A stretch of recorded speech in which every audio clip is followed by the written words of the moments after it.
Hey! So, a fair number of you have asked me about my Panama Loco. I've had it for a few weeks now, so I'm able to give some decent impressions of it. First off, this thing is really tiny. I was not expecting how tiny it was. I posted a picture of it already, but yeah, the size is the first thing that kind of grabbed my notice. I've never really had a lunchbox amp before, at least not one that was 15 watts, but yeah. So, it's small, it's cute, it's adorable. So on aesthetics, 9 out of 10. It's very well put together. Yeah, it's an attractive amp. Another thing is that this is a very dark amp. You can see that I have the tone set to about 9 o'clock. The tone really only functions as a high cut. I was expecting more of like a sweepable EQ, I guess. But no, this one is just strictly for treble frequencies. I'm running straight into the Loco with my Warmoth Jaguar, 2 Firebird pickups, 24-inch scale, mastery bridge. So yeah, this is still very, very much a dark amp.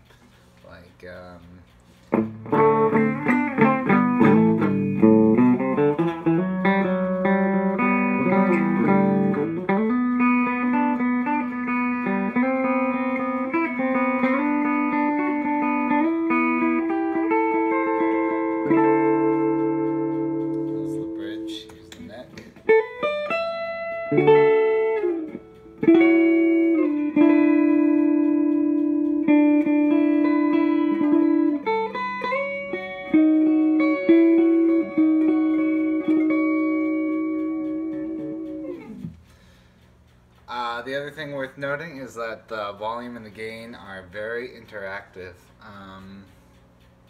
And I had a chance to put it full out on 10 without an attenuator, but it definitely leans more towards the traditional Fender Tweedy style breakup, like this raw, grainy character to it.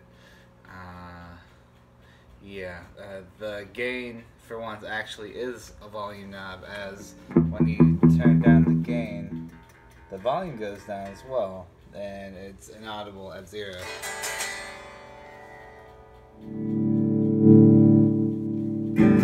I almost think it's set up like a traditional sort of Fender Deluxe, where instead of having a traditional volume and gain, you have volume 1 and volume 2.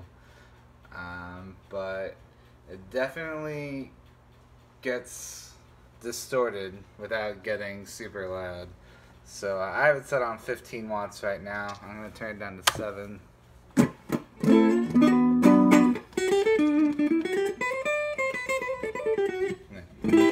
Definite reduction in volume there. So let's turn up the gain a bit. Very loud.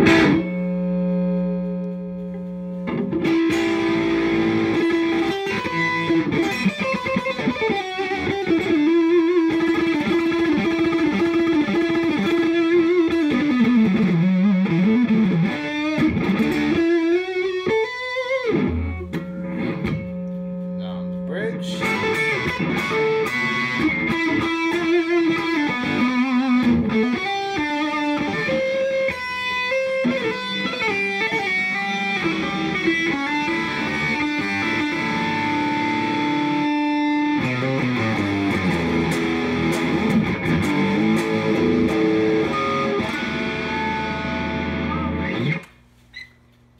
Yeah, it's surprisingly quiet.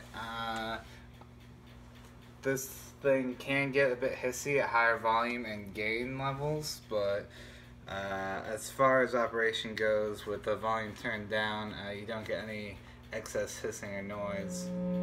Like, you'll get some hum, but that's coming from my guitar as much as anything else. volume turned off, it's pretty quiet. But turn up the volume on the amp, you get some hissing, which is unfortunate. It might be a product of the wiring in my apartment, but you might have to deal with some snow if you live in an area with shoddy power. Alright, so flip it back onto 15 watts for more headroom. Volume is up, gain is up.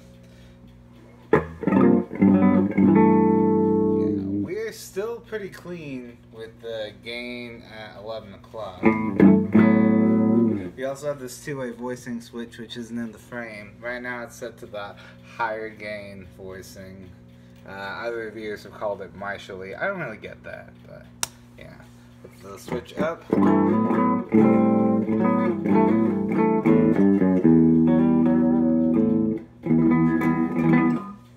Let's hear that with the gain up.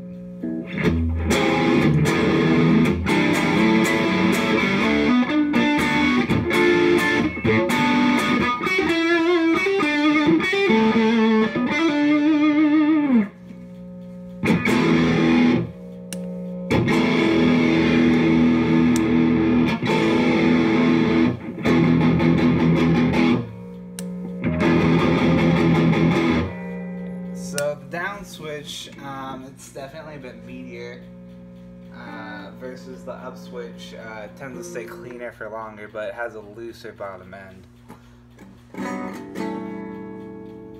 It's versatile, so that's cool. Yeah, this is where I tend to like the settings at for like home playing and stuff.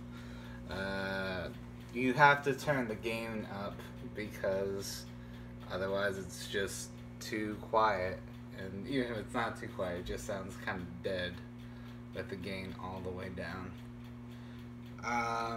Other thing worth noting is the tone knob with it all the way down.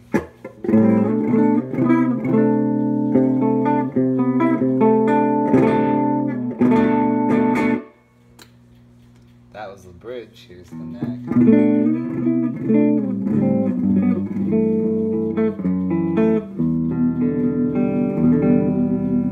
Somebody's up in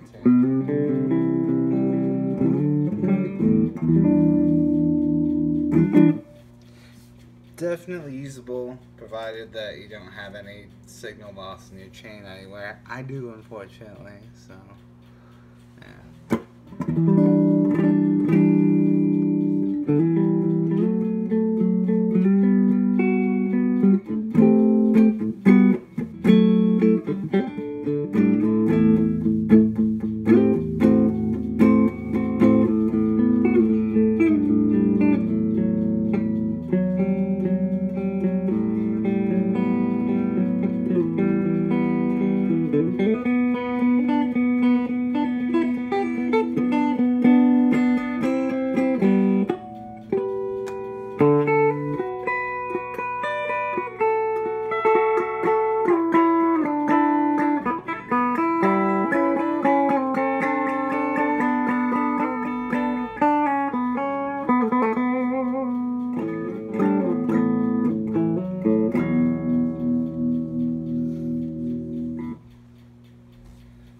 10 the tone knob up some more.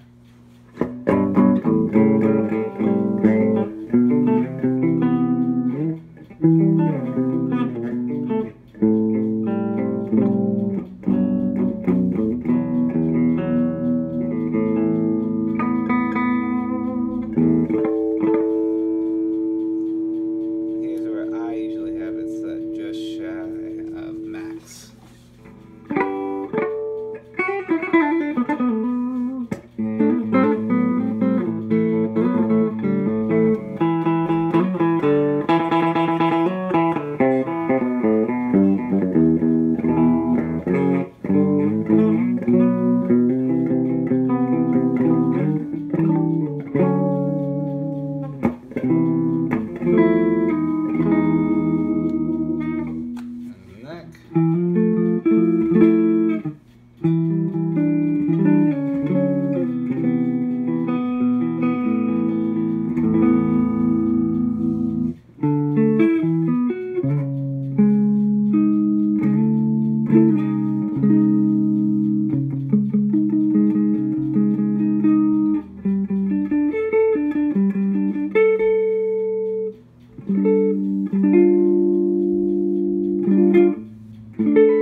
So yeah, I ended up paying $300 for this due to a Black Friday sale. Normally retails for about $400. If it were stolen, I would buy it again at $300. I don't think I would buy it again at $400. It's a very well-voiced amplifier, especially in the cleans. I'm not a huge fan of the gain structure. I could probably modify it to something that would be more to my taste, but out of the box it's perfectly serviceable. Very pretty sounding amp. If you're looking for an at-home pedal platform with a little more headroom than like an AC4 what have you, like this might be the ticket. This is with the stock tubes. I haven't modified anything about this amp. It's basically sat on top of my speaker cab since I got it. I think it sounds good. It's a solid amp. Is it the best amp you can get for $300? Probably not, but if you want like a nice looking amp for your living room, like you could certainly do a lot worse.